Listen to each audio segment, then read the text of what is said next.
for me, I don't think I was able to trust people for a very long time. I went to a therapist one time and he had said, "Yeah, you've been neglected." And I was like, "No, I haven't been neglected. Like I had food, water, shelter, clothing, all these things." And he's like, "No, you were emotionally neglected from your father."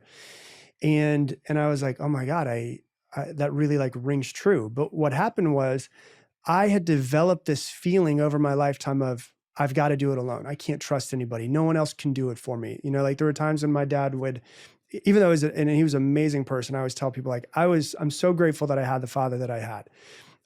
He never beat me. He never yelled at me. He never touched me inappropriately. He would just get drunk and fall asleep. And when he fell asleep, he'd forget about me in a lot of different ways. Right.